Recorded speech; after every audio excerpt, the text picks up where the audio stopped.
What's up, everybody? It's Gomledex, and welcome to probably the last ranked draft of Rivals of Ixalan for a while here on the channel.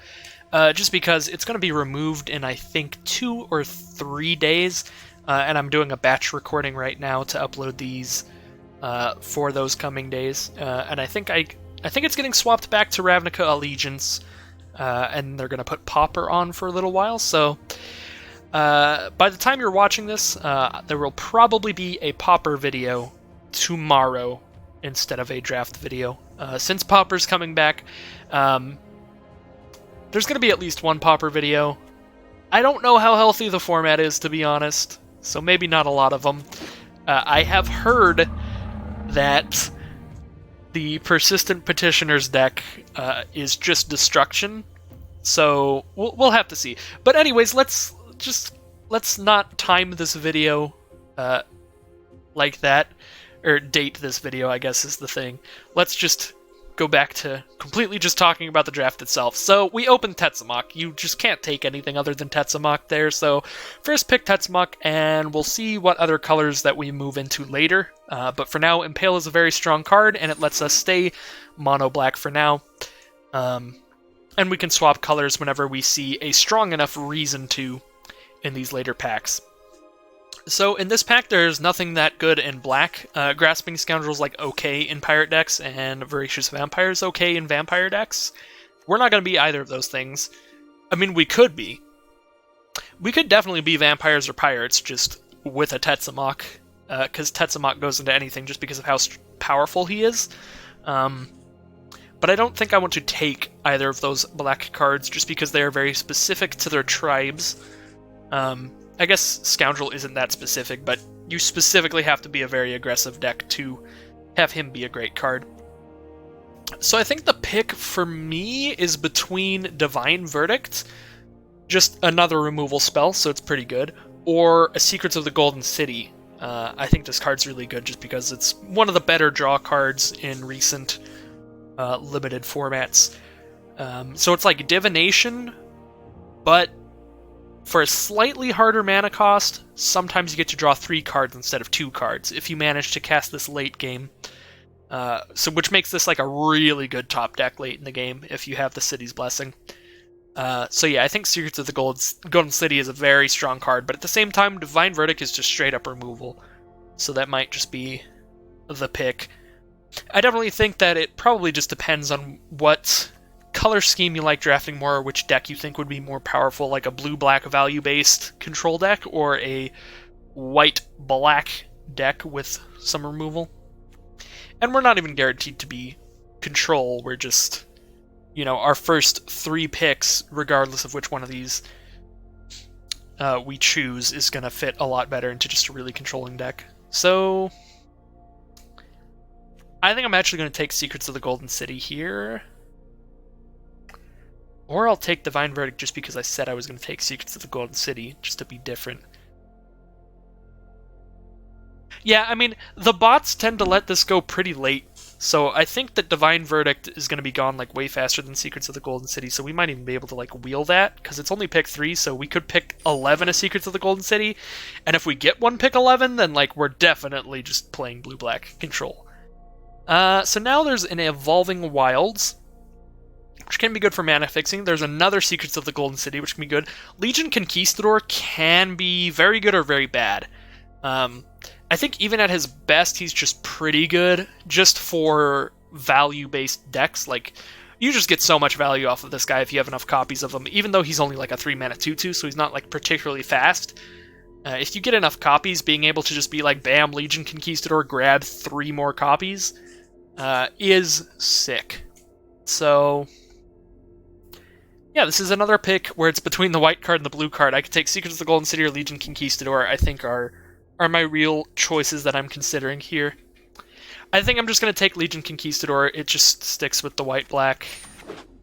We already passed one Secrets of the Golden City, might as well pass the other one. At this point, we'll take another Divine Verdict, pretty much solidifying ourselves into white and black here. I like Exultant Sky Marcher a little bit better than Raptor Companion. Raptor Companion, just having 1 toughness makes him die really easily. Exultant Sky Marcher is actually just surprisingly hard to kill just because it's in the air, and most of the best flyers are just 2/3s, like opposing Exultant Sky Marchers or Spire Winders, so Sky Marcher is a pretty nice card. So I'm going to go ahead and pick it up. So I honestly think that the best cards in this pack are Colossal Dreadmaw and Stone Quarry. Dark Inquiry can be okay, but it's not really my kind of card. I'm not a huge fan of discard spells, stuff like Duress and Mind Rot and stuff. So I don't really know how best to evaluate them. I mean, yeah, this would be good on like turn 3, but then you're still like taking a turn off to play it. And it's good late game before they cast their final bomb. You can just like top deck this later and then it's just bad, but if you use it on like turn 5 before they play, I don't know, like a Galta or some kind of crazy bomb that's stuck in their hand, it can be really nice. But yeah, I'm not a huge fan of those kind of cards, so I think I'm just going to take the Stone Quarry here just in case I end up wanting to splash into something. I tend to take dual lands probably a little higher than I should, but at the same time, I was not a huge fan of any of the other cards in that pack. So here we can take a Cleansing Ray, which is actually okay as just a main decked card that can deal with multiple kinds of threats. Because the rest of these cards, again, there's like a very aggressive card, and then there's like a 4-mana 3/1 flyer, which I don't like as quite as much as the 3-mana 2/3 flyer. But maybe I can just take that as another flyer. Yeah, let's just slap another flyer in here, I guess. They're also both vampires, so now all 3 of my cards are vampires if I end up getting stuff that cares about the tribes. That could be good. I'm going to go ahead and take the 2-mana creature here. The 5-mana 5/3 is okay to fill out your deck, but I'm not really excited about trying to pick one up. I guess I'll take a Dark Inquiry now, and we could play it, possibly. I don't think I'm actually playing any of these cards, so might as well take the black one. And I think I would prefer a Sun Sentinel over a Dinosaur Hunter. Yeah, I think Vigilance is just going to come into play more often than the Dinosaur Death Touch. Although the Dinosaur Death Touch can be really good when it does come into play. Wow. Okay.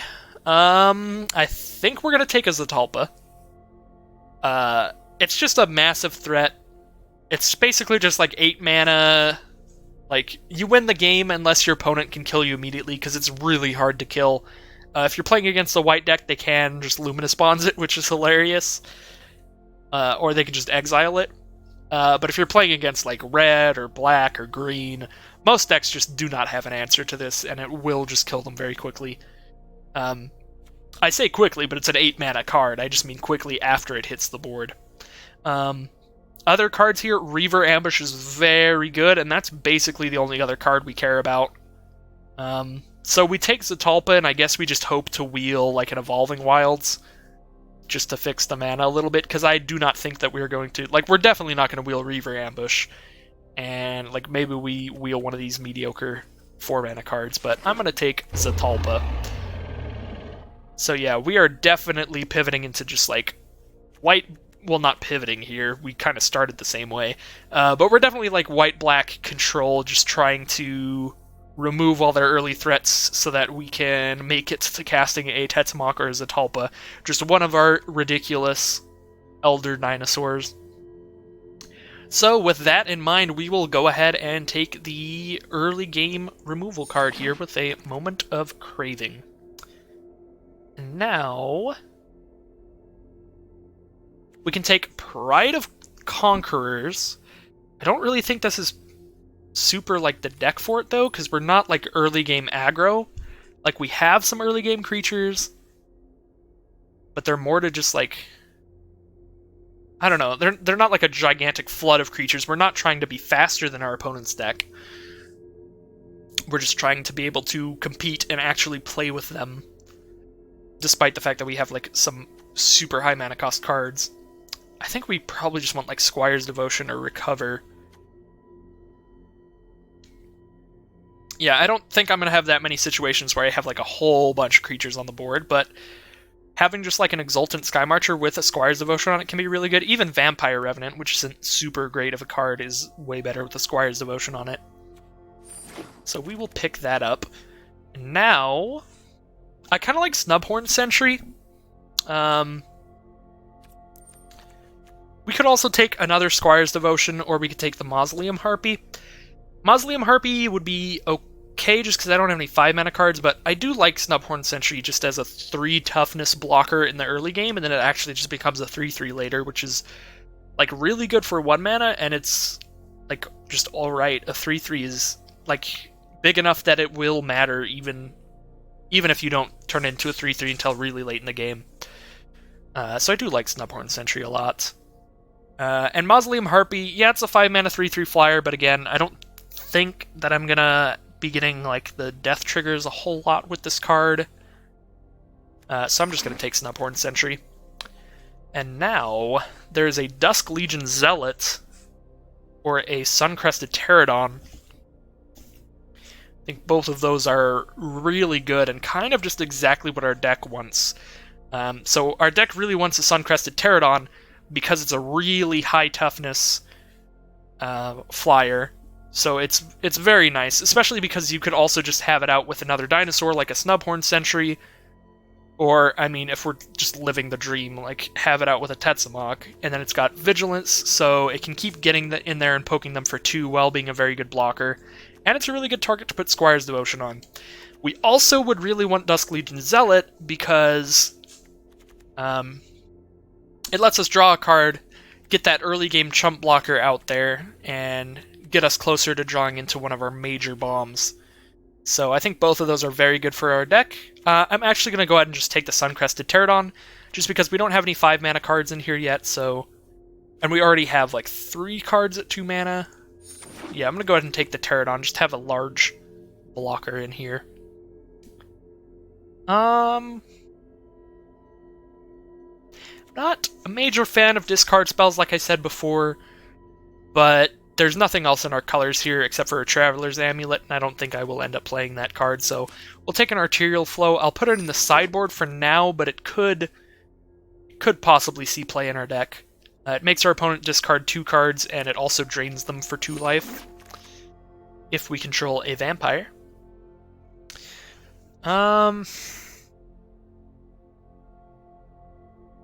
I don't think Sanguine Glorifier... I mean, Sanguine Glorifier is definitely fine to put a counter on an Exultant Skymarcher, but we only have 1 copy of Exultant Skymarcher. So we literally have 1, 2...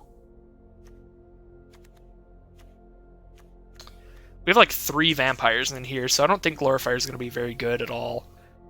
So we probably just take a 0/4 wall to block things, and now we're just really on the slow plan. So yeah, we'll take a Vampire Revenant there, we'll take a Cleansing Ray, and it can actually go on the main deck, but I don't really want to put it there. Take a Moment of Triumph, take a Recover. I do like Recover a lot, actually, so Recover is going to be fine in this deck. Alright, well, we're probably not living the Legion Conquistador dream. I think it's very unlikely we get even 2 copies of Legion Conquistador in this last pack, so he's probably going to end up just getting cut from this deck. But we'll definitely find out. I think for this pack, I actually just want Vanquish the Weak. Destroy a creature with power 3 or less. Just another nice early game removal spell. We could take a Wanted Scoundrels, but I don't think it's exactly what we want to be doing, especially because they could trade it off for something or kill it early game, and then it just speeds my opponent up, and we really don't want to speed our opponent up. We are trying everything in our power to slow them down, so I'm going to take a Vanquish the Weak. Ooh, wow. So Territorial Hammerskull is really, really good in an aggressive deck, but we're not super aggressive, but I think it's still the pick just because of how powerful that card is compared to how weak the other cards in here are. Like, Duskborn Skymarcher's okay, Blightkeeper's okay, but, like, yeah, these are all just, like, mediocre level. They're fine. Whereas Hammerskull is just incredible in the right deck and still pretty good even in just like this deck randomly. So I'm going to put Territorial Hammerskull in here. It also triggers our Sun-Crested Pterodon, which is nice. So this pack, we can take a Slash of Talons to kill something small. The only problem with taking that is it's not always going to kill something, but like Moment of Craving has the same problem. Ruthless Knave, that's just like a 3-mana 3/2. I think we'll just take the tiny removal here. Now, I don't really know. These are a bunch of cards that I'm not like a major fan of. They're all alright. Like, the really high mana cost Explore cards, and Skyblade of the Legion, Deadeye Tormentor, Sky Marcher. I've seen a lot of people playing Queen's Agent, and I think it's pretty alright. It looked pretty okay. We could take him. He's a lot of mana, though. I do like Skyblade of the Legion, actually, a decent amount, because just a 1/3 flyer can block a lot of things. Yeah, I'll take the Skyblade, actually, here, just because it's a good blocker. I think it's more of what our deck wants. Now it's definitely Pious Interdiction. It'll gain us some 2 life, and it pacifies a creature, just basically lets us stop worrying about a creature. Kinjali's Collar actually maybe gets played in here, because it makes Hetzamok and Zatalpa cheaper, and it's a 0/3 blocker. It also makes Sun-Crested Pterodon cheaper. So I'm actually going to put Kinjali's Collar in here and take out Legion Conquistador for now. That gives us 23 cards, which is exactly as many as we need. So based on what we're taking here, we might take a Kinjali's Collar out. So I'm going to take Legion's Judgment. It's basically the opposite of Vanquish the Weak. It only kills big creatures, so it won't always have a relevant target, but anytime it does, you're like super happy with it, because you just... If your opponent has a creature with more than 4 power, you definitely need to kill it, and that can do that. We probably actually just put it in over a Moment of Triumph, because, like,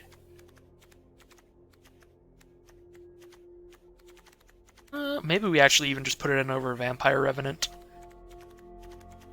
Yeah, I'm going to take it out over the Moment of Triumph, just because we don't have a gigantic stack of creatures or anything. Elaborate Fire Cannon actually can be really good, but it is really slow, but it can just, like, take over a game and just start machine gunning stuff down. Does not really work against stuff with more than 2 toughness, but you can just like slowly damage your opponent with it. I don't really think I'm going to end up playing it. I don't really think I'm going to end up playing any of these cards. Maybe we play a Queen's Agent. But I do think it's worth mentioning. There have been a couple times in paper drafts, like in person Magic, where I've played a deck and I've shoved a random fire cannon in it and actually been quite impressed. But I think that was a lot more in Triple Ixalan than Rivals of Ixalan, because I think that creatures just in general got bigger as the format advanced. So I'm just going to take a Queen's Agent, throw it in the sideboard, and we will definitely take a second look at the deck after the draft here. And try and make things the best we can.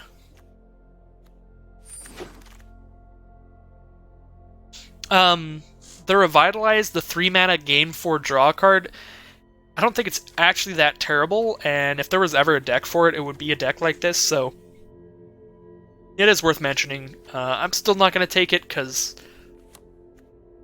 I'm still not, like, super happy with it, but I do think that it is mildly playable in this kind of deck.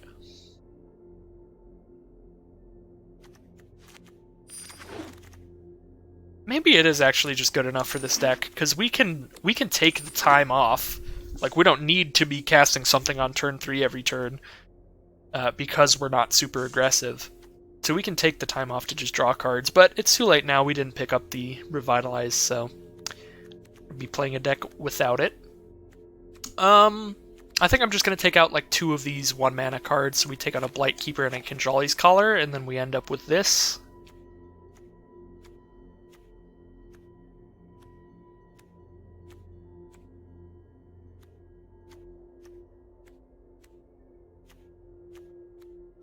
Vampire Revenant does not look super good. But neither do like all of our creatures in general. I take out 2 Vampire Revenant. Do I just put in a Dark Inquiry and a what, Kinjali's Collar? Imperial Ceratops might actually be okay in this kind of deck. Yeah, I think Vampire Revenant isn't exactly what I want to be doing, so I'm going to take one out, put in these Imperial Ceratops, and we'll take out...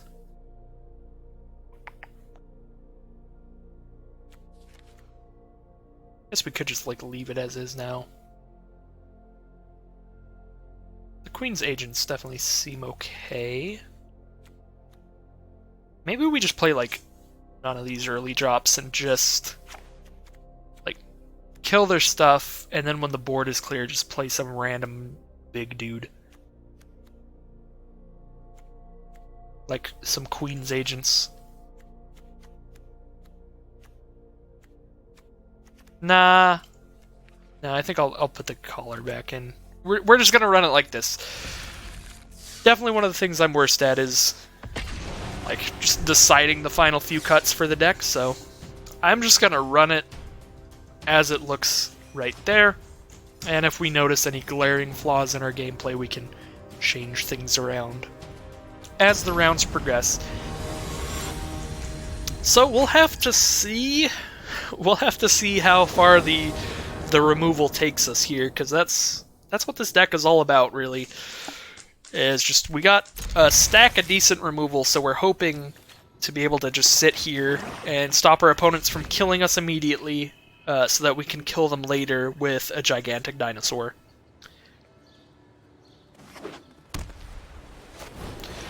So turn 1 Snubhorn Sentry, pretty good.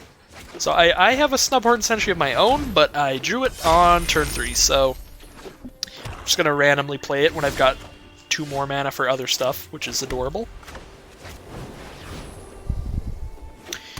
It is still fine, though. It allows me to play Suncrested Pterodon on turn 5, and just it'll have Vigilance immediately.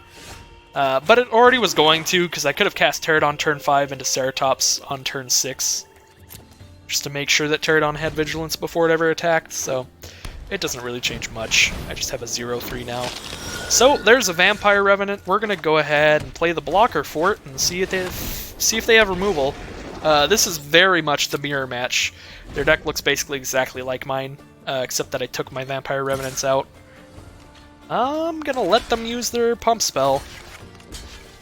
Whatever they've got. Probably just Divine Verdict. Moment of Triumph. Okay. You got there.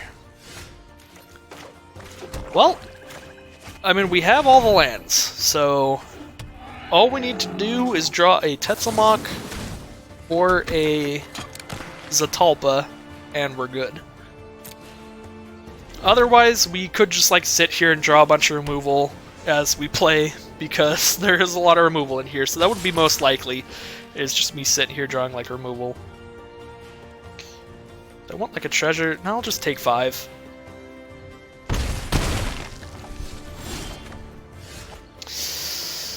This could be bad. We did turn our Snubhorn Sentry into a 3-3.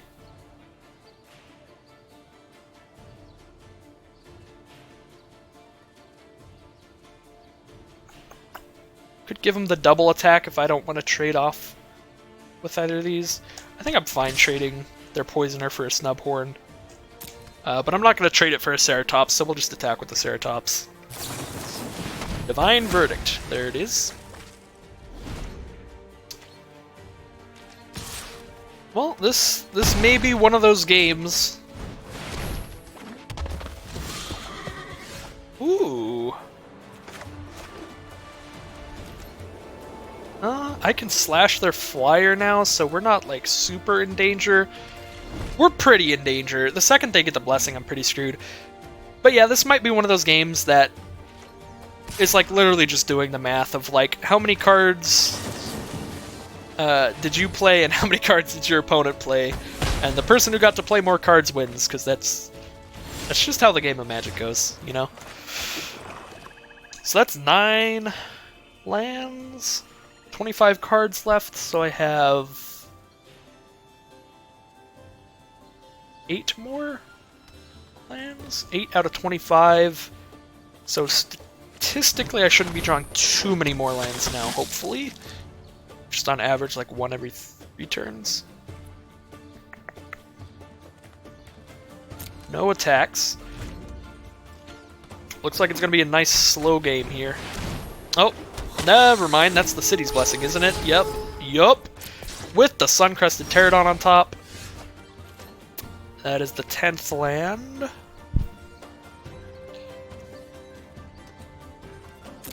Yeah, we don't really have any plays here, so we just pass. I don't know why they didn't attack last turn, actually. I honestly do not know why they didn't send in with the Dusk Charger and the Direfleet Poisoner. Maybe they just have a handful of removal and they're like, let's get them.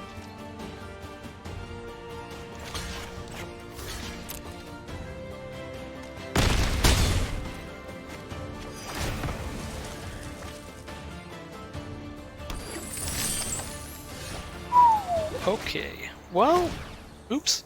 Let me undo that. That black mana there, I do not need that. Yeah, I have a 3/3, that's it. This game's pretty over.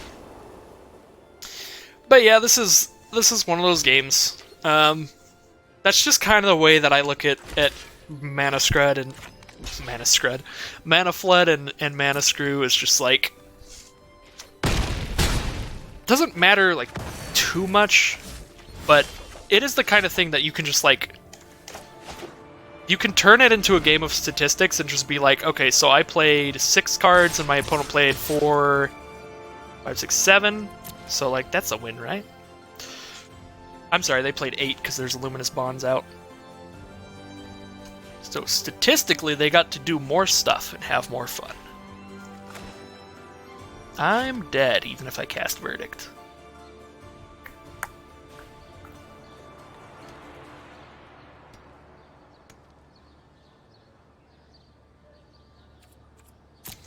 Yep, that is game.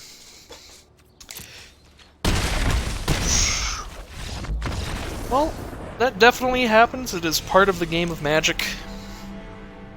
Game really could have gone either way at the start. It was just 1-for-1ing each other for a while. You know, trading a Moment of Triumph for my 2/5 flyer, trading a Slash of Talons for their 3/1 flyer. But then they just managed to get the blessing and get me to a point where I had to start chump blocking and just losing value on just staying alive. Then I just did not draw answers fast enough. So this game has a pretty nice start. Sun Sentinel into Squire's Devotion is not bad, especially if they are on a slower deck like our last opponent. Oh, well, I mean, now it's kind of bad because Skittering Heartstopper does stop a creature with a Squire's Devotion on it. Just blocks it. I do have a Pious Interdiction I can cast on it, though, if I get a land. But also, if I get a land, maybe I just don't play anything this turn. Yeah, I'm just going to attack with Sun Sentinel, and if they want to trade off for the Heartstopper, that's cool.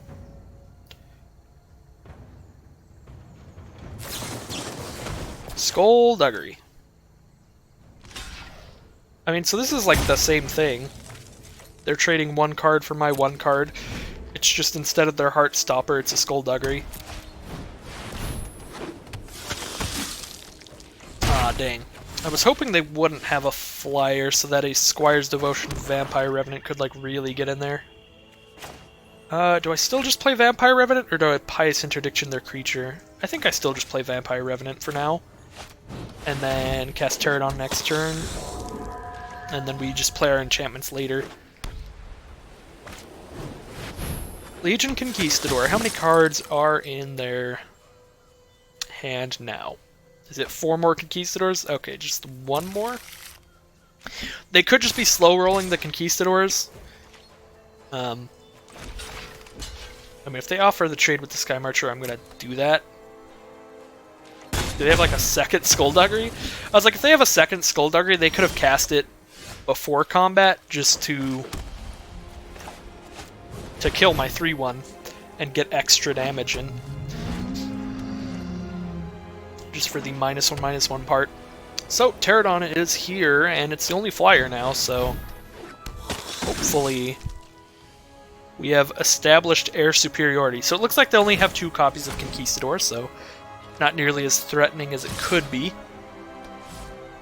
I definitely think a Squire's Devotion on this Pterodon is absolutely just able to take control of this game. It's my only creature, though, so if they have any removal, I'm in a pretty bad spot. I guess that's not that bad. All they have are 2/2s and a 1/2. Yeah, so I Squire's Devotion, save up a Moment of Craving. Like, I think I'm still going to do it. Unfortunately, no Dinosaur to give Pterodon Vigilance. But that's okay, because even if I let them hit me with all of their creatures, I'm still winning the race thanks to the life gain. So let's see if they've got removal. Certainly hope not. But it is likely. Oh, the 3rd copy was just already in their hand.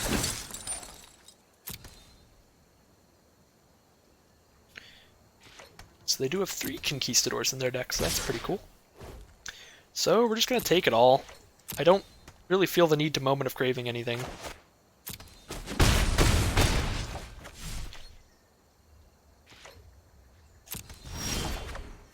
There's a swamp. Yeah, I mean, all of their stuff is really inconsequential, so I'm just going to save this removal and just use it on literally everything they play from now on. I guess with that next Conquistador, they are slightly winning the race. Yeah, they're winning the race by like 1 now. Oh. Until it leaves the battlefield. So if I actually respond to that trigger with Moment of Craving to kill it before it resolves, my creature never leaves the battlefield, so I get to keep Squire's Devotion. I don't know why it works that way, but I know that it works that way. See, now it'll just not leave, because it has already left the battlefield, so it just never gets exiled in the first place. Get to keep Squire's Devotion, so that Moment of Craving came in very clutch there. No blocks. I hope I get, like, any creature so that I don't have to use one of these on one of those guys. Ooh. Recover Sun Sentinel so I can just cast it immediately, or do I just recover Vampire Revenant? If I recover Vampire Revenant, I can't just cast it immediately, unfortunately. I do get to gain 4 life this turn, so I'm like really not worried about my life total. So it is like okay if I can't cast it this turn. If I play Vampire Revenant, it's probably still just trading with one of their creatures though, so I'm just gonna pick up Sun Sentinel. Just to block something. I don't think I actually, like, care about having the next 3 in the sky.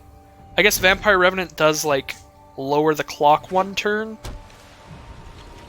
Because it's going to take 3 more hits from the Pterodon, it would only take 2 more hits from... No, it would still take 3 more hits, because I wouldn't be able to cast Revenant until next turn. So I would cast it, it would be Summoning Sick, I'd attack them with Pterodon, they go down to 7. I attack them next turn with Pterodon and Revenant, they go down to 1. So it would still take 3 turns. So it's going to take, like, just as long regardless.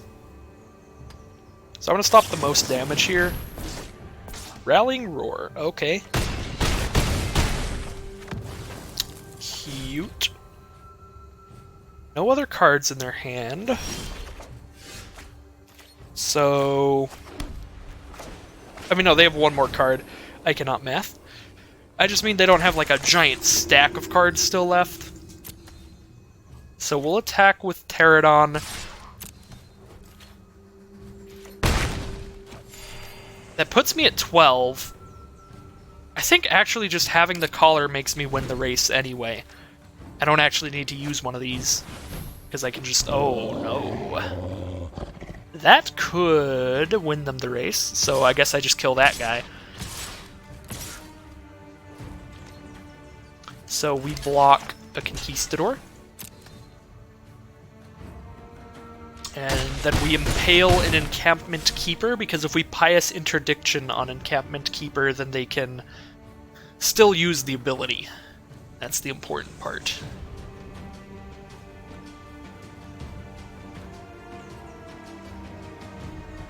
Also, if we impale Encampment Keeper and they don't have any other creatures, we can attack with Pterodon and our 1/1 Vampire. Gain 1 more life and do 1 more damage. Oh! Put us to 2! Oh boy. Alright, well now we just cast both. Right? I attack with both of these.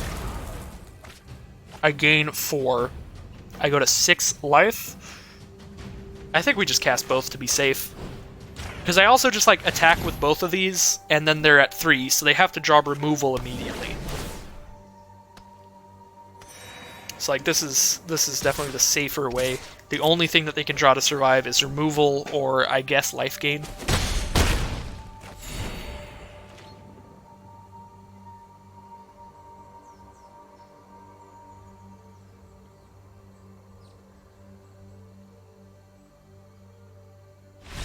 Alright, we got there. That was a weird game. Definitely a weird game. Played against a weird deck, but my deck is also a weird deck.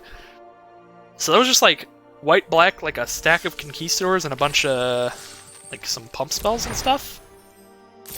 Definitely a strange game. So 1 win, 1 loss heading into the next round here.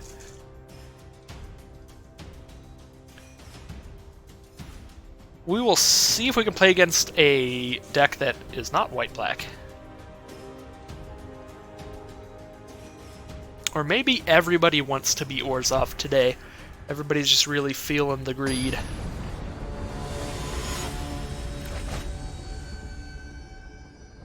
Orzhov, the color scheme of the greedy.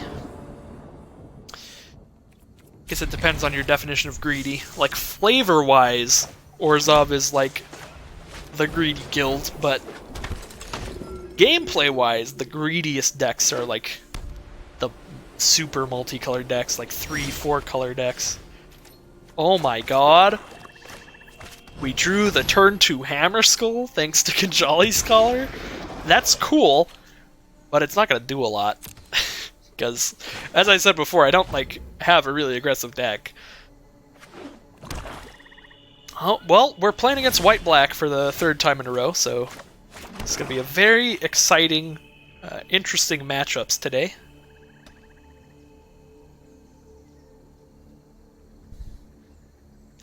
You're just going to go with the removal immediately here. Nope.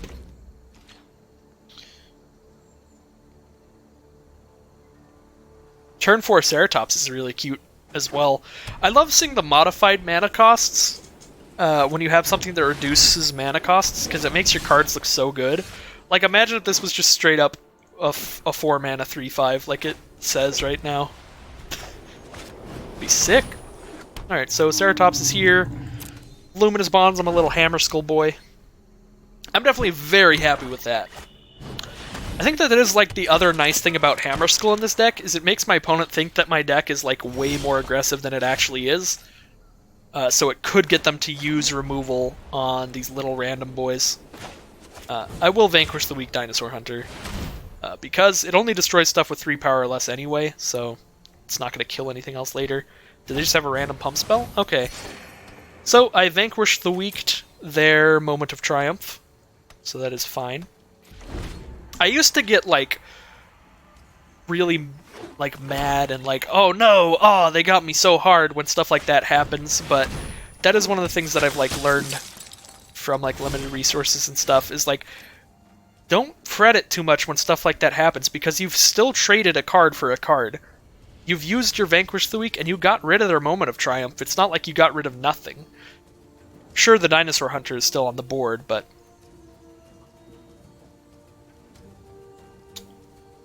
they're, like, flopping around. I don't know, I was just looking at the white guideline. I was like, what is my opponent doing? Okay, so...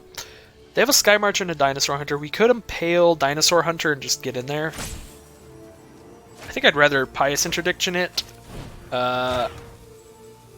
Just because Impale can deal with activated abilities and stuff. If that ever happens. They do have a 2/2 Flying Lifelinker, though. And I have no kind of life gain, but I have a gigantic stack of removal, so we will probably Divine Verdict Sky Marcher. I guess this is a tiny stack of removal, to be fair, but in the deck there's a giant stack of removal. We'll go and attack with the Ceratops as well. I guess Voracious Vampire has Menace, so... oops. If I attack with my Ceratops, I just can't block Voracious Vampire anymore. So we're just going to keep using our most specific removal first, since this only destroys attacking or blocking, and this destroys anything. We will use it first, just like we used Pious Interdiction first. Majestic Heliopterus, so that's just a 2/2 flyer. They don't have any other dinosaurs right now. So they do have some flyers now. Okay.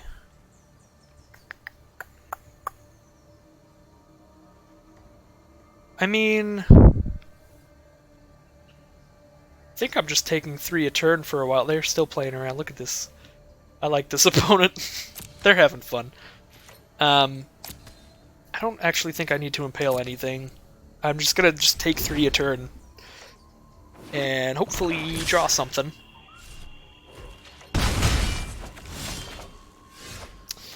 It's a land.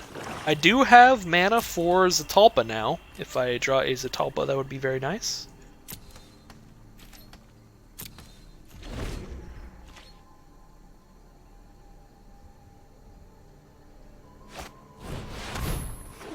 Well, that's not nice at all. Legion's Judgment. That is perfect. Well, I guess we're destroying the flyer, because if I draw any other creature, I can block the Menace guy with Collar and the creature. And we're going to go back to taking 3 a turn. Which is kind of a problem.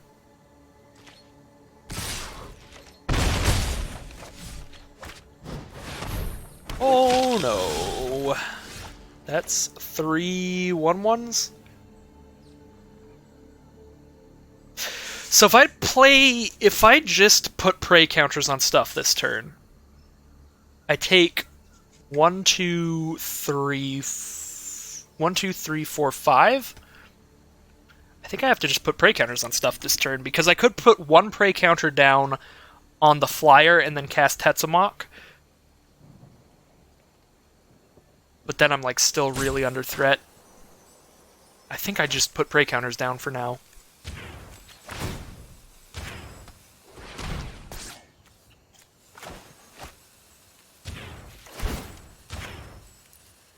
Oops.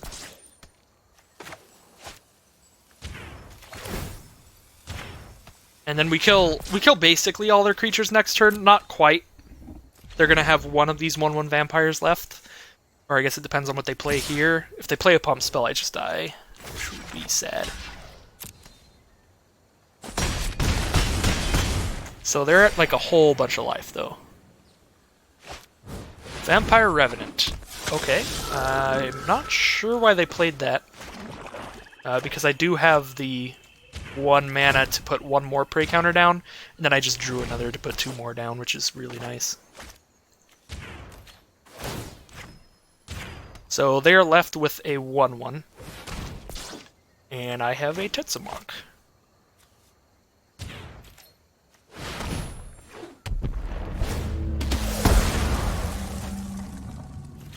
So, no attacks. We're at 3 life, so we're still really in threat. We are really in a spot where we could die at any moment. But I am still gonna die. I am still gonna die. I'm still gonna attack with Tetsamok. Ooh, they just block. Alright. I was kind of expecting them to just not block just in case they had some kind of pump spell to like kill me with the 1/1, but it's worked out. Nice, we have Allegiance Judgment for that dude. Just keep getting in there. I think Tetsamok's just gonna get him. But they do have a lot more draw steps to possibly survive. Man, nothing phases my opponent. They are still dancing around the cards. Look at them. This is the best opponent I think I've ever played against. I appreciate it.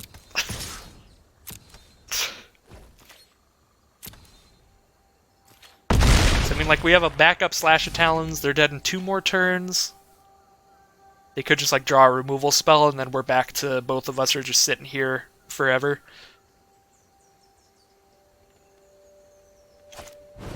Sanguine Glorifier. So they have a 3/3. So if I attack and they draw a removal spell, I'm dead. If I don't attack and they draw a removal spell, I'm still dead, because they get to kill Tetsamok and then I have to chump block with my 0/3. I think I have to just attack and make them have it, because I'm still in an incredibly bad spot if they draw a removal spell, regardless if I attack or not. It's just I am literally dead versus virtually dead. There's not a massive difference there. Yeah, I would have definitely been dead if they had a removal spell regardless. So yeah, now I force the block on the Tetsamok.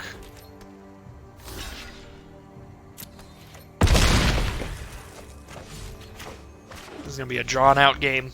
The white-black mirror matches. That's 2/2, blocks the Tetsamok.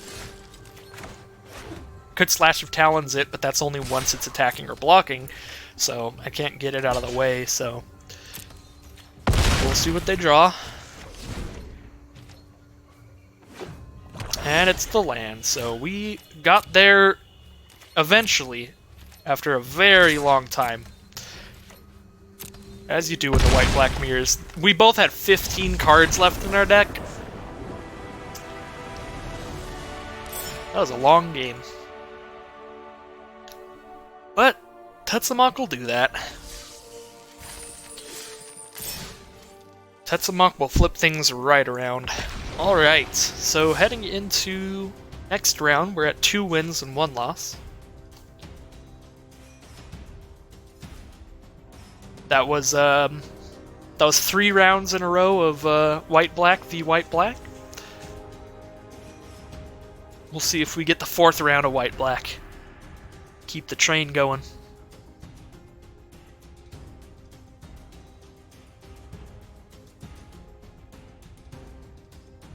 An ideal opening hand typically has 3 or 4... Oh, well, the tip is gone. I did not start reading the second tip before the second tip was gone as well. Alright, let's play some Magic. So, we have turn 2 Territorial Hammer Skull, which is cool. We don't have a whole lot of other stuff, but like we have 3 cards we can cast in this hand. We can have a Collar, a Hammer Skull, and a Sun Sentinel.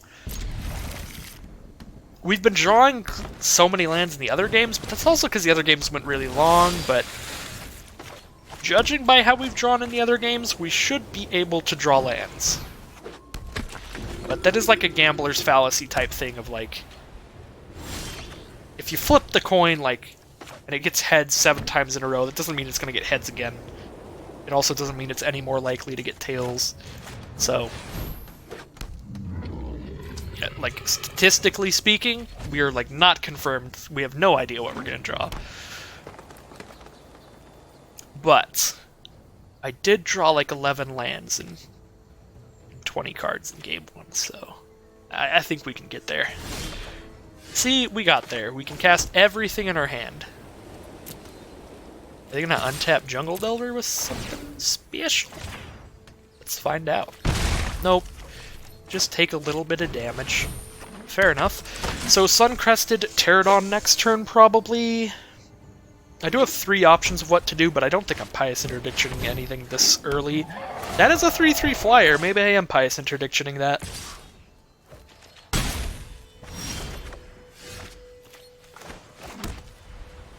Phew. 3/3 flyer seems about as threatening as most stuff's going to be, but I can also just still attack in. And a Pterodon just blocks that, so we'll just play Pterodon.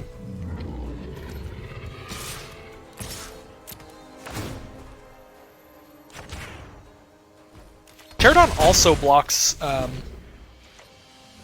well, most stuff. I don't know why I mention it. Pterodon just blocks most cards. All right. So now we might want to Pious Interdiction something. Because I can Pious Interdiction something, and then attack with everybody and tap down the other one, and then all they have is a 1/1 to block things. So, which one do we prefer them not to be able to attack or block with the most? I guess actually the 4/4. I think it's actually just the ground 4/4 because we don't want them to just keep spawning Saprolings somehow. Tap down Aerosaur.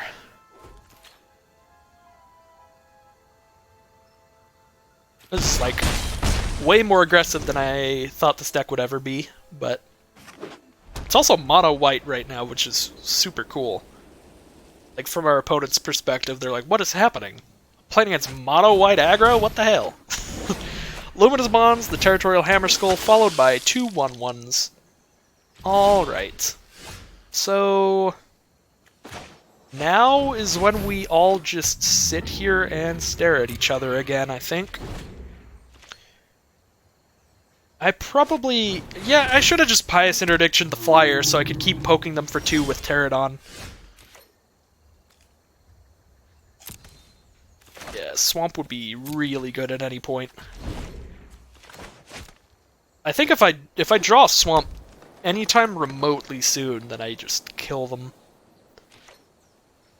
I do need double Swamp to, like, really kill them, but otherwise, even just Vampire Revenant, I cast it, get to kill the air... oh my god.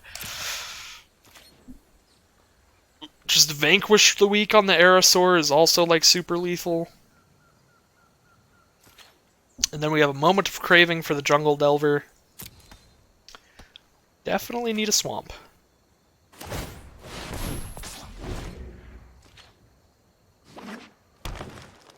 Now they have 8 mana, so I can't Moment of Craving the Jungle Delver. I can Vanquish the Weak it though, but I can't do that without Swamps.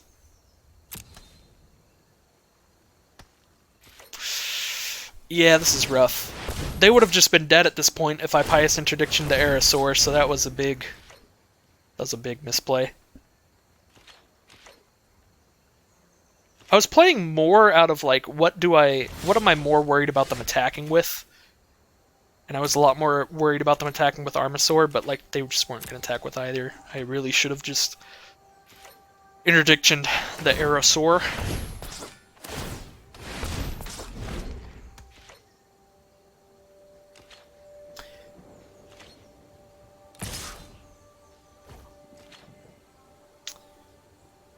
Yeah, we'll just take 6.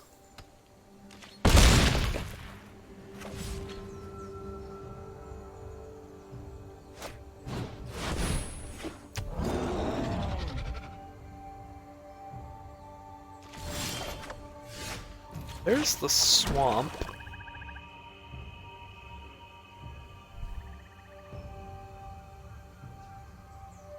I can Vanquish the Aerosaur and hit them for 2, but they've got those gigantic tramplers and stuff. That's a huge threat, but I don't have any way to kill those. But I'm just like, do I just want Moment of Craving to, like, to gain some life?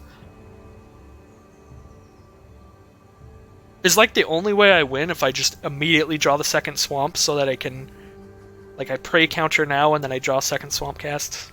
Tatsamok? No, I don't think so. I think I just Vanquish the Aerosaur.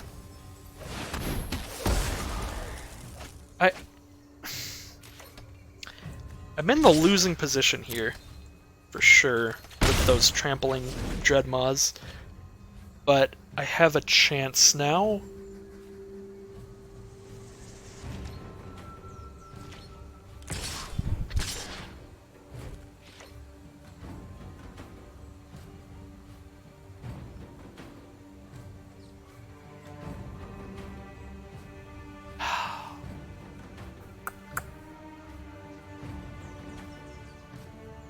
Do I like actually have to just triple block one?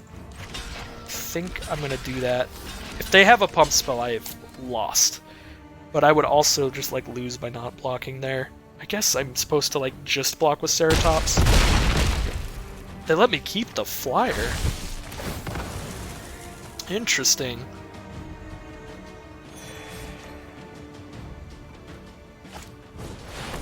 Okay, they have their own Pterodon. Pterodon followed by Jade Light Ranger. Okay, alright. I definitely like this. They're playing more slowly than like immediately aggressively, which is what I was really worried about. So I have the mana to Divine Verdict and Moment of Craving. Do I just do that this turn? Do I recover the Ceratops and cast it? That's probably the best play. If I recover Ceratops and cast it, I can do the triple block again this turn, and then I save Divine Verdict up next turn. Well, I save Divine Verdict plus Moment of Craving up next turn. Yeah, this also gets me closer to the next swamp, because I could just draw a swamp. Which I really want to do. Yes. So now I have the second swamp, so now I even just like put a prey counter on something this turn as well. Okay, what is the best play? Probably prey counter. Do they just have lethal though? So I block the 3-2 with the 2-2. I block the Jungle Delver with the 3-5. Block the 2-5 with the 2-5, take 6.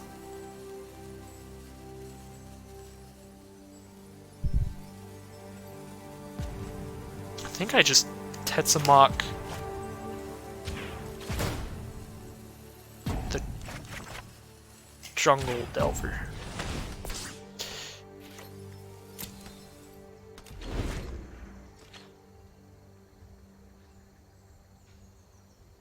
Because there's no possible way that I'm blocking the Jungle Delver in a way that's going to kill it. But I maybe do with the Dreadmaw if they don't just swing out with everybody.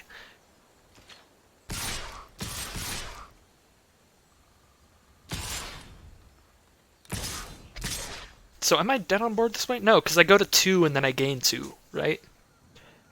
I guess I go to 3 and then I gain 2. If I draw another swamp, this is going to be really good. If they have any kind of pump spell here, this is going to be really bad. So yeah, go to 3, gain 2. So I'll be at 5.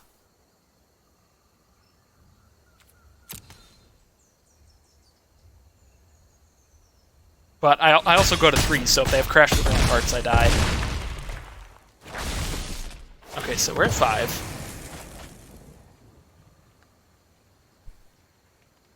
So if we don't draw a swamp, Jungle Delver's gone, we block Pterodon with Pterodon, we block Colossal Dreadmaw with Tetsamok. Oh, we didn't draw swamp, okay. Do we just Legion's Judgment now? If I Legion's Judgment, I have 8 mana, so I can Legion's Judgment and Divine Verdict.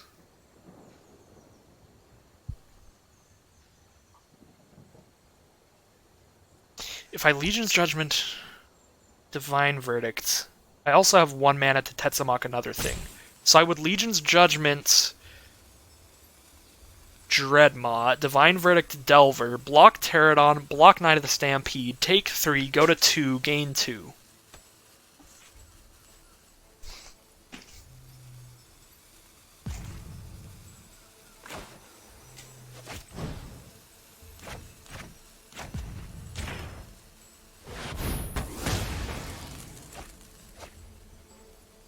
I don't actually know if this is the better play.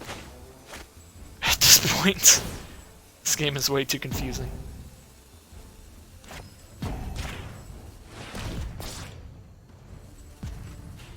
Alright. Oh my god, this is stressful.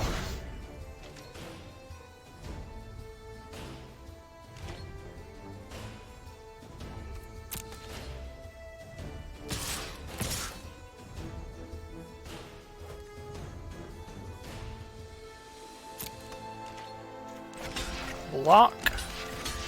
Block. Divine Verdict. There's Moment of Craving. If I Moment of Craving, they just put another counter on it and kill my Ceratops. No, we want to keep the Ceratops. Jungle Delver will get Divine Verdicted. If they counter this, I still survive since I blocked. Alright, into a Sun Petal Grove. Well, we just cast Tetsamok now, right?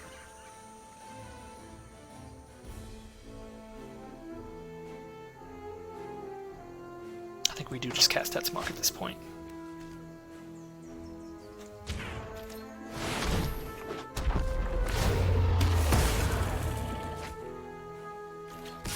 Now we just start hitting for 2 a turn and hope we get there. Which we should have been able to get there way long ago if I Pious Interdictioned on the 3/3 flyer.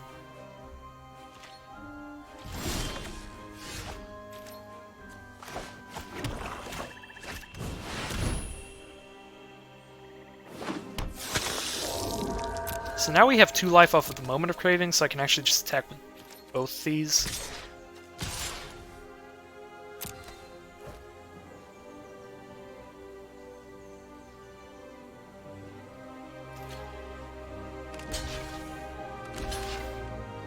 They also just like have to have something, or like chump block.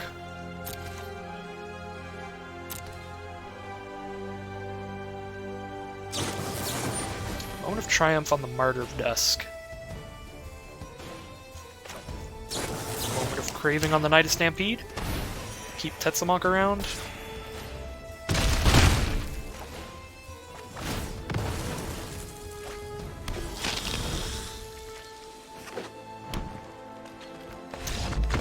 There's the scoop. Alright, that game was a lot more stressful than it needed to be, thanks to the the targets of my whatever the 4-mana enchantment is called. Oh my god, alright. Let's get into the next round here.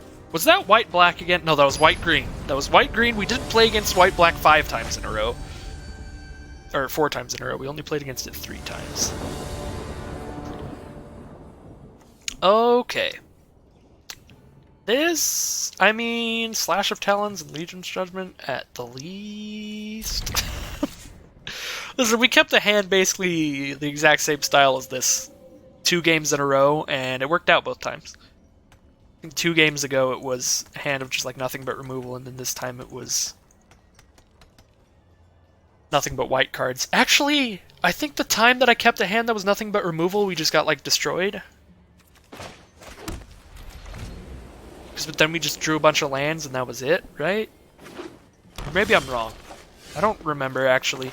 Well, we drew a Snubhorn Sentry, so it's not all removal. But it was when we saw it, so I probably should have mulliganed.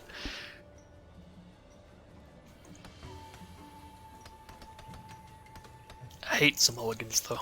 I don't want to lose a card. I like my cards. Green, red from our opponent. Definitely gonna see some dinosaurs. Definitely gonna see some dinosaurs. That's a Drover of the Mighty. Do I just bolt the bird? Do I just vanquish the Drover?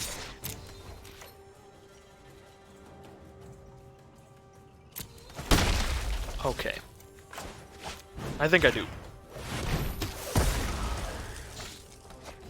I don't think it's super likely that they have like a bunch of other small dinosaurs that are like 3 power or less.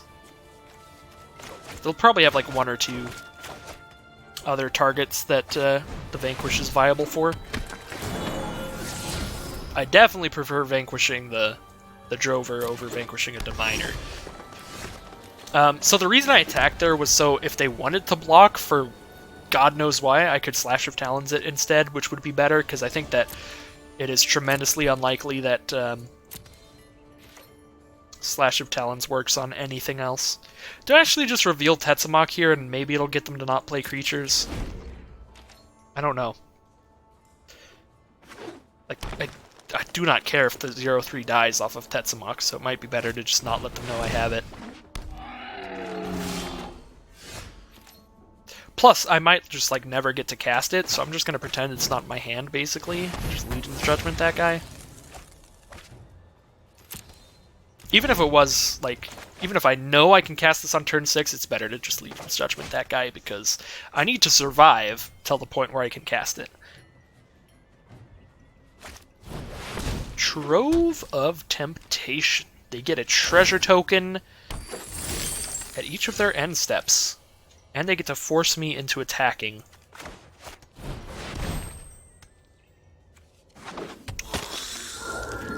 It's at least 1 creature, so Snubhorn Sentry is going to get in there this turn, but from now on I can just attack with Vampire Revenant. Okay. I'm much more worried about the treasure tokens. They just get a treasure token every turn. So they can definitely cast some larger dinosaurs off those.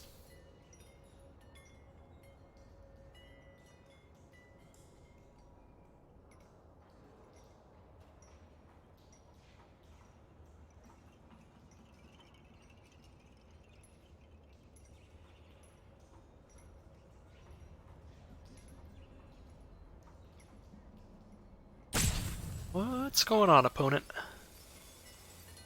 Definitely thinking through plays. Are they just gonna pass? Interesting. Alright, well that's really worrying. They just pass. Do they have the, what, like the 5 mana 4/4? I think I just attack here, which saves up instant speed Divine Verdict just in case. I mean, they probably just like bombard if I'm just attacking with the flyer. Okay. Like, the fact that they just pass there means that they have some kind of instant.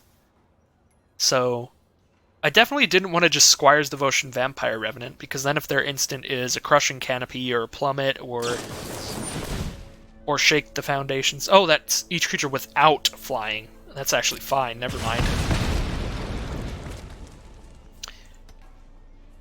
But yeah, if it was like a shock or anything like that for Revenant, that would be really, really bad. So I think I'll just cast Squire's Devotion whenever they're tapped out, which is actually never because of the treasure tokens, but if they spend like 4 mana or 5 mana on a dude this turn, I'm confident just putting Squire's Devotion on Vampire Revenant, based on how they played this turn. And that they just didn't kill the Revenant immediately, that makes me think that they probably are not going to try to kill the Revenant soon. However, they did specifically... Oh no, they don't have 2 mountains. Never mind. Never mind.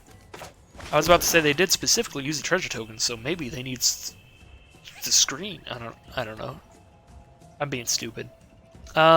I can also just play a Ceratops this turn, actually, so we're just going to save Squire's Devotion. We don't need to gain any life if they're never going to damage us. Which it's starting to look like, so... At least for the time being, they're not going to damage us, because a 3/4 does not attack into a 3/5 particularly well. When the 3/5 gains me life by blocking.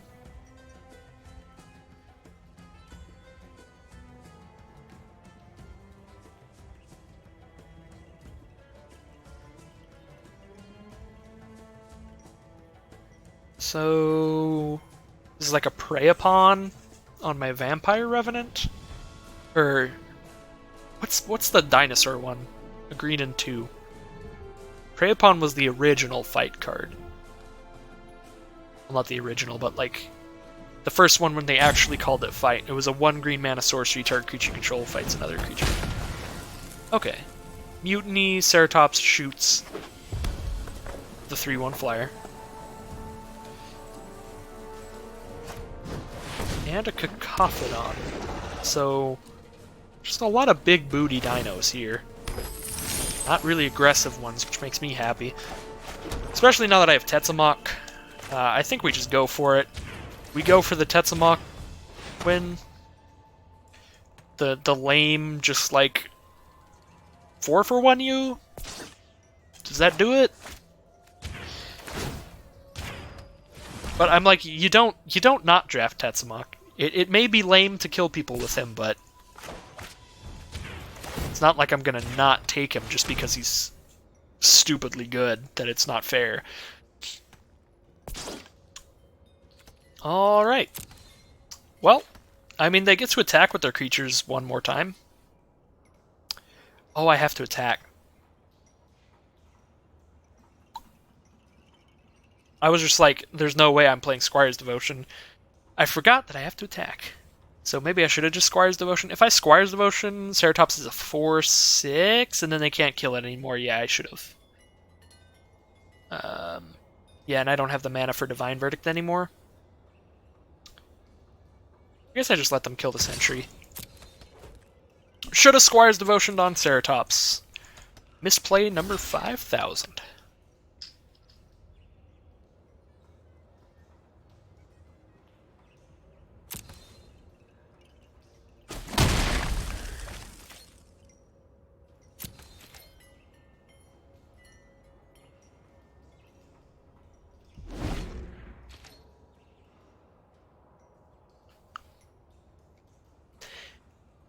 So if I draw a basic land next turn, I get to kill whatever creature they play this turn, as well as their whole board. If they have a counter spell off of these treasure tokens, that would be so clutch. That would be insane. If they Hornswoggle me, I will give them the game. I will just do the immediate scoop, because that is impressive. That'd be one way to get there. Man, now I want it to happen. Hornswoggle off of the treasure tokens. Spend 1 treasure token, replace the treasure token with Hornswoggle's effect.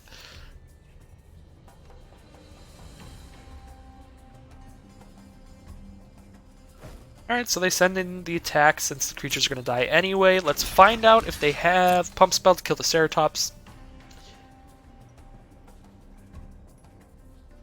Looks like a no for now.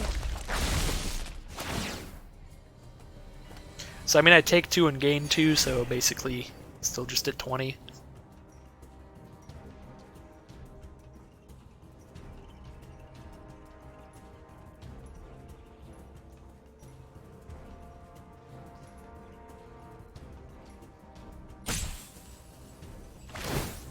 Alright. Yeah, so I think they were definitely choosing if they wanted to play a creature or not there. So let's play the Tetzamok.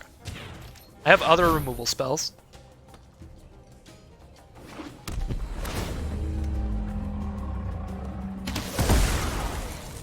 We'll attack with a Ceratops, because I think the thing I'm most worried about them having at instant speed would be a Snapping Sailback, which would still be fine, because it doesn't kill Ceratops immediately, it just blocks it and gets a counter. Snapping Sailback is a 5-mana 4/4 dinosaur with Flash, so you can play it at instant speed, and when it's dealt damage it gets a +1/+1 counter, so it becomes a 5/5 after being dealt damage once.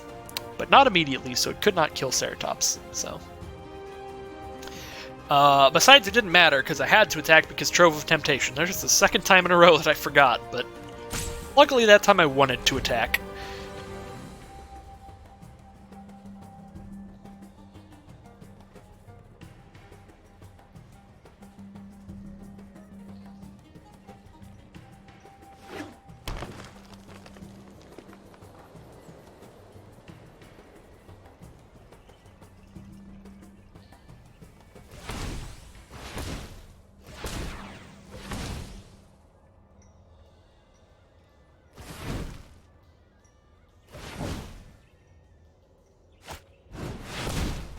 Colossal Dreadmaw. That is a large dinosaur. I think we just impale it to make sure they're just dead next turn, right? Pale. They have like a bajillion treasure though, so if they have a snapping sailback, he's definitely coming in. Squire's Devotion Tetzamok. It's just for the extra 1 damage and we'll gain 1,000,000. Ooh, instant speed removal on Tetzamok.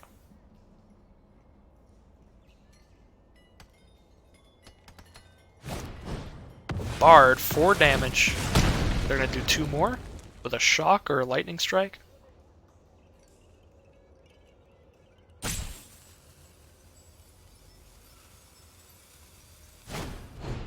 A second bombard, double bombard on Tetzamok. Okay. So, traded a Squire's Devotion and a Tetzamok for 2 bombards. That's definitely not what I wanted to happen, obviously. I would have preferred to have a gigantic Tetzamok, but I think that we're still definitely in a winning spot. They have 2 cards in their hand, and we have a Ceratops and 2 cards in our hand now. A Ceratops and a Hammerskull and 2 cards in our hand.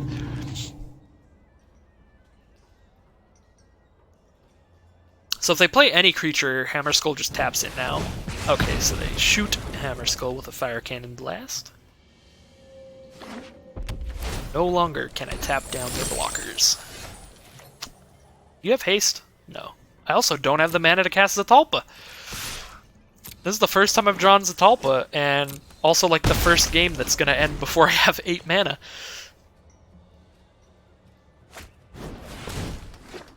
Wait, that's not true. I had one opponent just scoop because they didn't draw their second color, I think. Or I might be getting mixed up. My memory's really weird and bad. I might be getting mixed up with last draft. That might have been last draft now that I think of it. Okay. Well, we attack with Ceratops because we have to. They said good game. So are they just gonna scoop? Or do they want me to scoop? Or, I mean, I'll say good game. I'm just responding to their good game with my own good game. I don't know what the correct thing to do is. They said good game, so I'll say good game. Okay. Yeah, they are just scooping.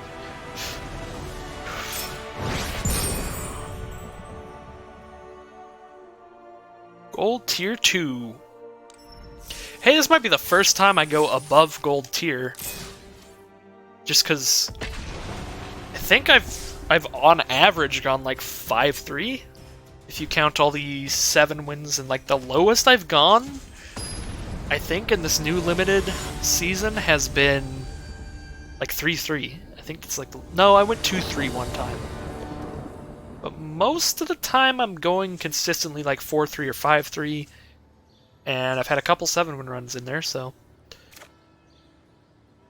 if I can get out of the gold limited ranks, that'd be really cool.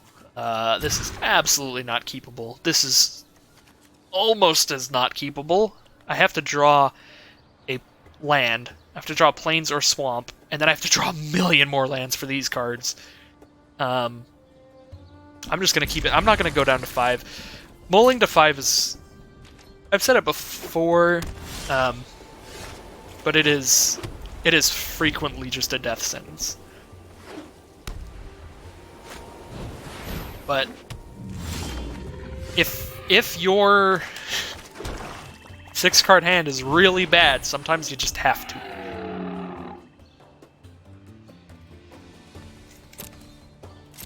I don't think I'm going to reveal Tetzamok yet. Maybe you are supposed to just reveal him immediately and whatever, they know it's coming. We're going to do no blocks. We're going to cast Sky Marcher next turn to block Skyblade, and then we'll probably vanquish the weak Raptor's Companion. But I'm like, I don't even think putting a Prey counter on something with Tetzamok is going to do anything. Because I'm probably not casting Tetzamok this game. No blocks. They're getting the early damage with Raptor Companion, but hopefully Vanquish the Weak can get there. So it looks like they're stuck on 2 lands. So we both have our own issues mana-wise. Mine are kind of self-caused, though, so I don't know how fair that is.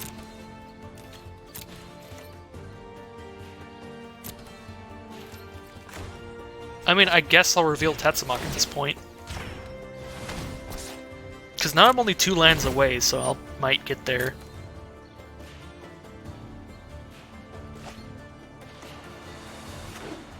There's the 3rd mana.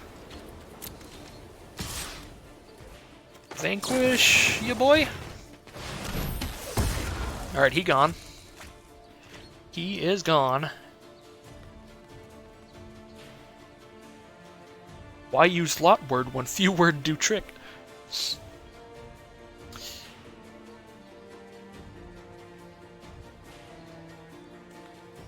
Opponent is in the Think Tank? Or the Rage Tank? Not sure. So let's play a Hammer Skull. I mean, why not? Second prey counter, woo! Alright, we're not attacking because they just block.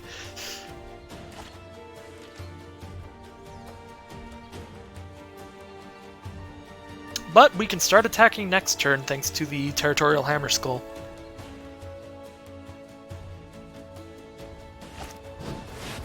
Exultant Sky Marcher. Well, now we cannot start attacking. We could impale that. Could also just cast a Vampire Revenant. And then we're attacking with Hammer Skull and Revenant. Seems fine. So we cast Revenant, and we can still attack with both of these and tap down the Sky Marcher. Then one of them gets through. And then if they want to crack back at me, I'm actually okay trading my Vampire Revenant for their Sky Marcher. Because I am at 14, so I do kind of want to just trade their stuff off the board. Because I have like Zatalpa at turn 8, so if I can... Oh no. Oh no. Okay, so I have to impale now, which is not exactly what I want to be. Because I could just like kill it with Tetsamok next turn if I draw another land. I think I have to just impale though. I have to just make sure it actually dies right now. Yeah. I can't just like do the coin flip with it dying on Tetsamok next turn.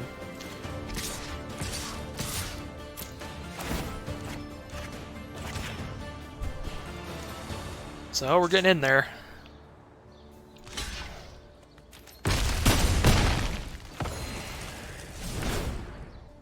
So if they draw a land, they get to just shoot Revenant. If there's nothing else in their hand. If there's just absolutely nothing else they want to do. They could start doing 2 damage to me per turn with the Fire Cannon if they really want to try to get there that way. So they know I have Tetsamok, and now I have the 6 mana. So like they know I'm gonna tap or cast it, but I'll still just attack with everybody first. Like the only reason not to would be if I'm afraid that they have something to untap Skyblade of the whatever, but I really don't think they do.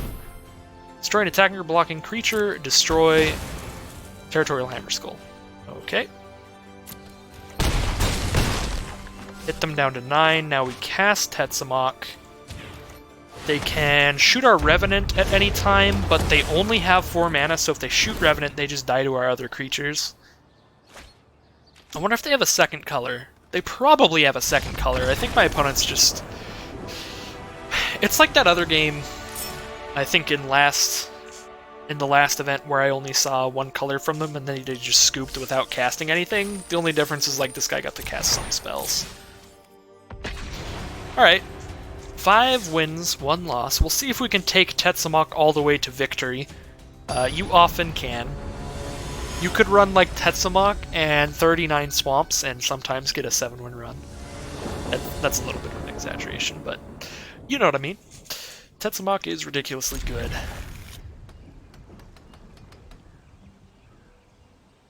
He is the free win provider. It does not help that my opponents are getting mana screwed sometimes. Like last round's opponent. That certainly would not help beat a Tetzmoch. Ooh, opponent starts with red. I don't know if I like that. We're gonna start with a Sun Sentinel. That means they can have like Lightning Bolt. Ooh, red-blue. Red-blue Pirates. So we're against the Hyper Aggro. Not the Hyper Aggro, but it's kind of just Pirates as a tribe. It's just Hyper Aggro.tribe. So Squire's Devotion is super good here, because it allows me to attack and gain free, and I can also do the double block on the Trailblazer.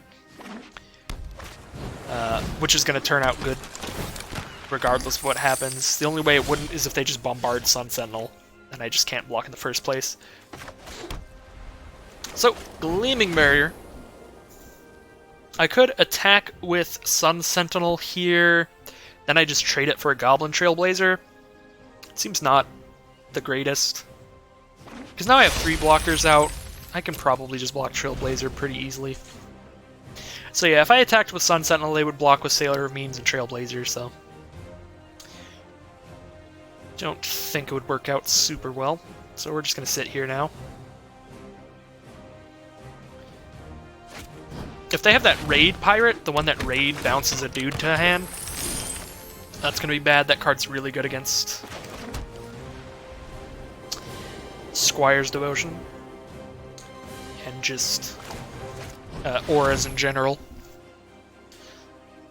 So here is Imperial Ceratops. It's the big boy.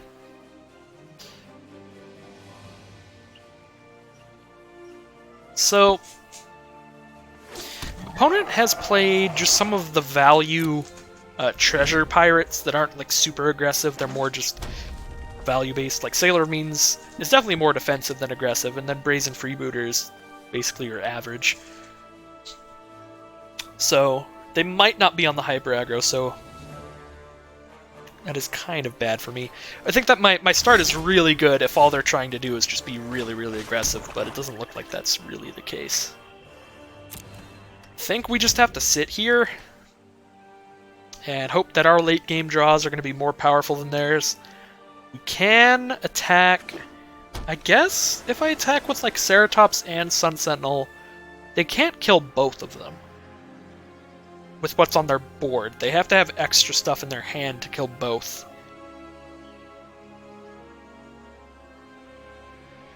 I could also possibly make one of their blocks go pretty poorly with a Slash of Talons.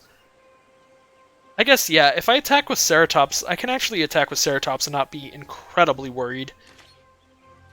Because the best block they can really do there is Freebooter and Trailblazer, and I can just shut that down, basically. Unless they have Negate, which they very well could. Let's make something happen here.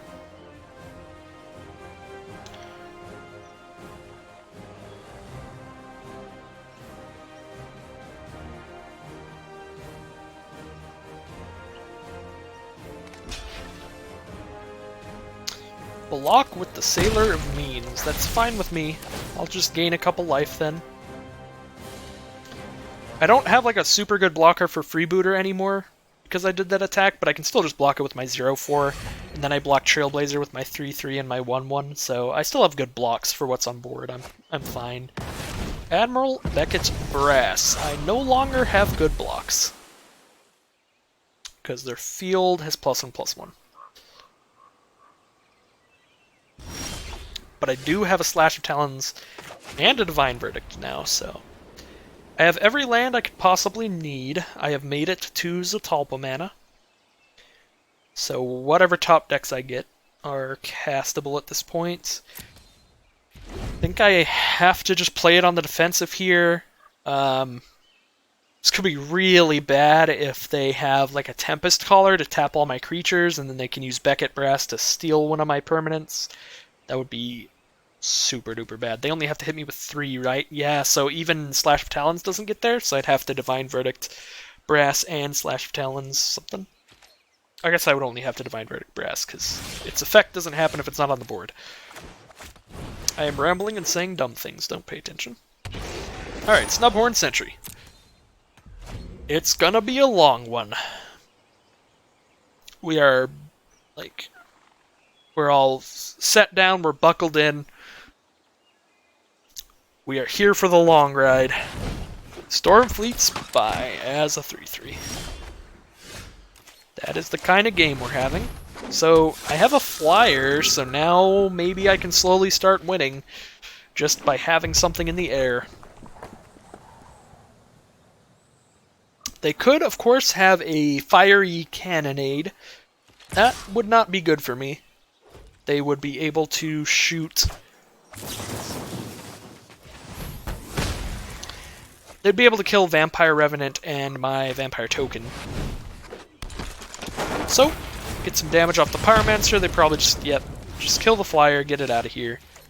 Kajali's Color is, I think, literally the worst card I could draw from my deck at that point. That's not true, I could draw another land. It's the worst non-land card at this point. Oh no. They drew a Mana Sink. Well... Poop. So now they just get to have 5,000 treasures. I guess they only have the mana to make one treasure per turn, so that's not that bad. And if they ever attack with it, I'm fine. I have Divine Verdicts. I'm more just worried that, like, we're in a big old stalemate right now, and now they've drawn a card that they get to sit here and accrue value over the terms of the stalemate, whereas I just get to sit here and do absolutely nothing, so... The treasure tokens are going to be nice, for sure.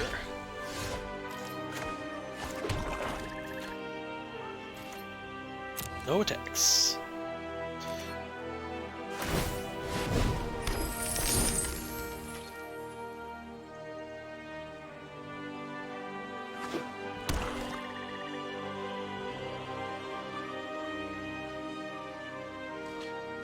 Did I just immediately attack here?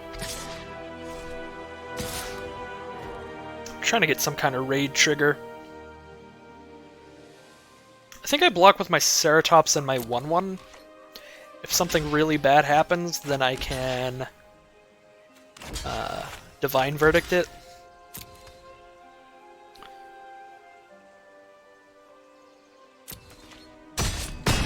Oh, maybe they have a fiery cannonade? That would be pretty bad.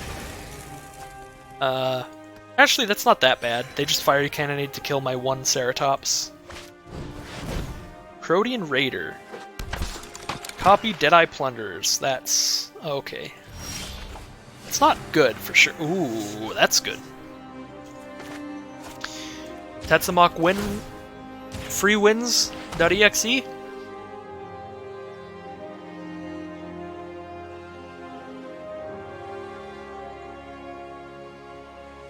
There's the nice. I think I just kill both Plunderers.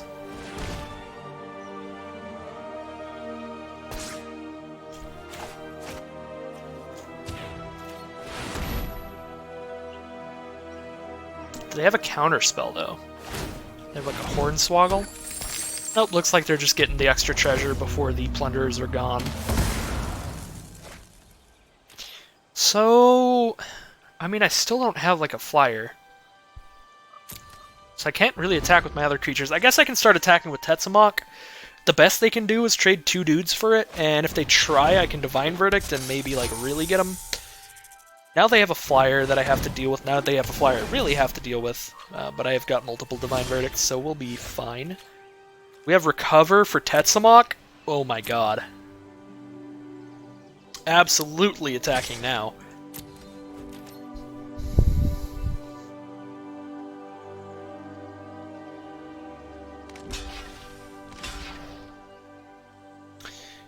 There's the double block. We'll kill them both with Death Touch.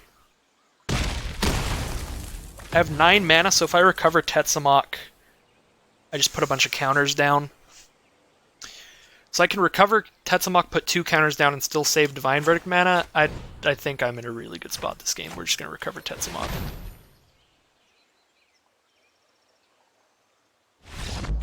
Yeah. I'm not going to lie, it does not feel great. feels pretty scummy, but it's the game. I'm gonna do the ridiculous play if it's gonna win the game.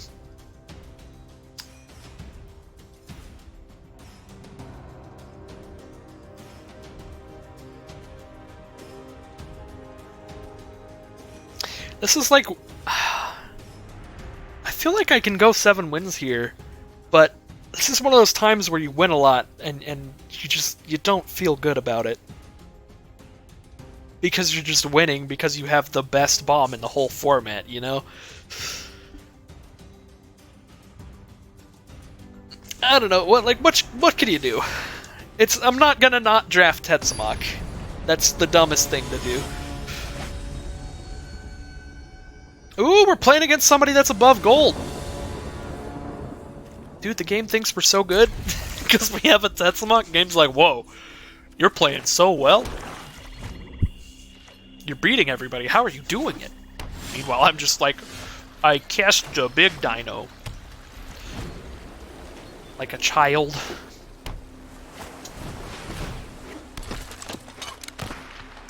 I think I want to just kill him.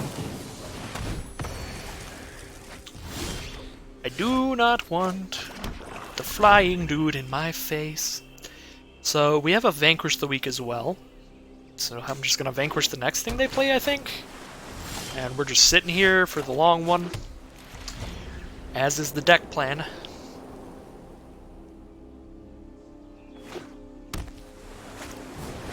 Forerunner of the Heralds. Whenever they play a Merfolk, put a +1/+1 counter on it. Yeah, that's going to get vanquished. This is the only possible time it won't be large enough. Or this is the only possible time it will be small enough. Either way. Merfolk Mistbinder is what they choose. Do I want to vanquish a Merfolk Mistbinder over that? I actually don't think so. Because we've already seen them, they just played this random pirate guy, so their deck can't be like 100% Merfolk. So it's not like going to be insane. It'll probably just be pretty good. Whereas the Forerunner would immediately be like 4 power there. Water Trap Weaver on the Pterodon.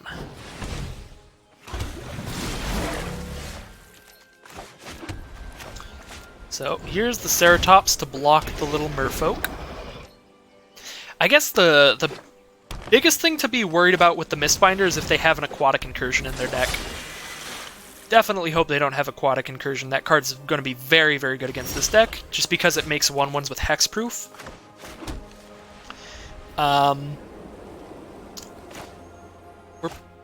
We're playing a deck. If they don't have a counterspell right now, they have one last chance to draw it. And if they do have the counterspell right now, then that is good for them. I mean, sometimes Arena just hands it to you. They could still very much have a counterspell. I forgot to attack with my Pterodon. It actually does have Vigilance thanks to the Ceratops. Let's see.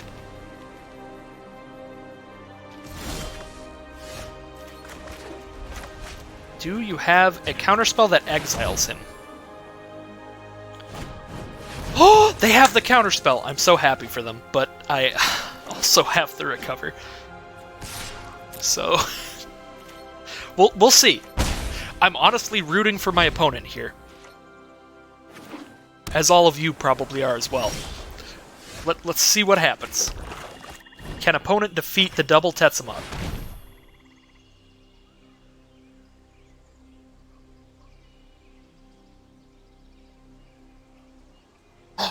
Is it negate? They're looking at their hand. Oh. Okay, it's not negate. Is it cancel? If it was cancel, they should have just canceled recover. They stopped me from drawing a card. Okay, expel from Mirazka, return Merfolk Mistbinder to their hand. So they at least get to keep one of the creatures. It's probably the best play. We'll have to see if they have any cards that can get them out of this. Jade Bearer on the Mistbinder. That is 5 power of dudes. So I think we just don't attack with Ceratops now. They are down to 5. Pass. And that's the scoop. Well, Tetsamok does it again, ladies and gentlemen. That is the 7-win run. It has been a while. Not that I've been doing awfully. Just like 3-3, 2-3, 4-3. But we are back to the 7-win runs, all thanks to Tetsamok, pretty much, entirely. Let's go ahead and see what we get in the packs here. We didn't get to cast the Talpa a single time, which is kind of lame. Because that was like a big reason that we played so slowly. Okay, cool. Kinjali Sunwing is cool. Definitely a card that sees play in Standard. Well, thank you everybody for watching another Rivals of Ixalan ranked draft, and I will see you all very soon for more Magic Arena. As I've said at the very start of this video, it will probably be some Pauper, as that is the next timed format coming to Magic Arena for a short amount of time. So, thank you all for watching, and I'll see you next time.